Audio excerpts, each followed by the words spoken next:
Hey, we're here to talk about vegetables. What? And kind of like fruit too. Yeah. So, how many of you have heard that like, oh, fresh is better than frozen? Yeah, exactly. It's something that's super common, and the reality is that there are pros and cons to both.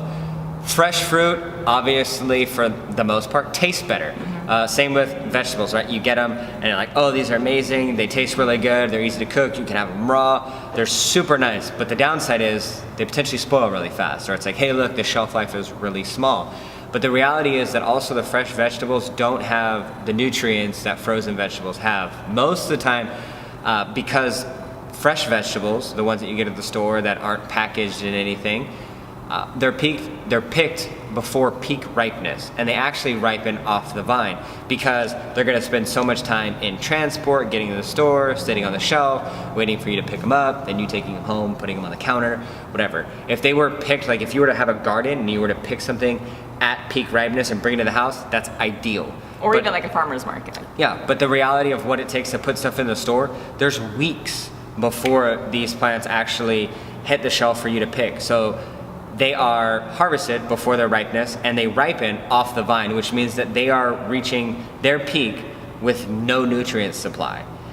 Whereas like frozen vegetables, they are allowed to stay on the vine or the plant or whatever. They're not harvested till a lot closer to peak ripeness, and then they're immediately blanched and then frozen or frozen. So they actually have a little bit more nutrients. Like I said, downside is texturally they're a little bit off. Sometimes flavor's not the best. And then depending on how you prepare them, either fresh or frozen, you could lose some nutrients.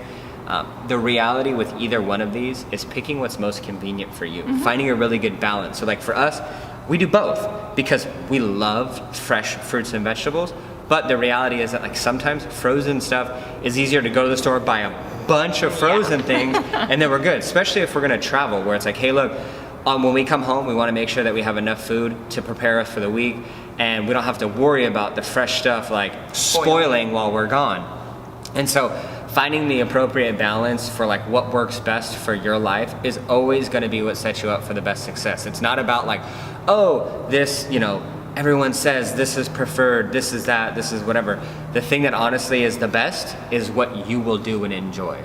So figuring the balance between fresh and frozen that fits your life is the most important thing. For sure. This is like total side note, but kind of not a side note. Like in regards to how he was saying, like when you pick it off the vine, think about like a baby and its umbilical cord, right? Like if the baby doesn't fully develop along that umbilical cord, then it's not getting all its nutrients and it's not reaching its full ripeness.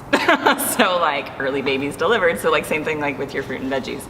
It was just a nice visual picture for you guys I wanted to present to you. But yeah, so like you said, make it convenient for you.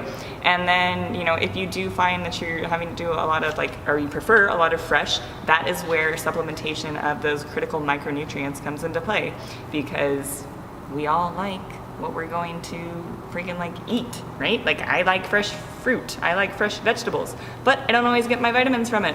So we supplement. Nothing wrong with that. You guys are amazing.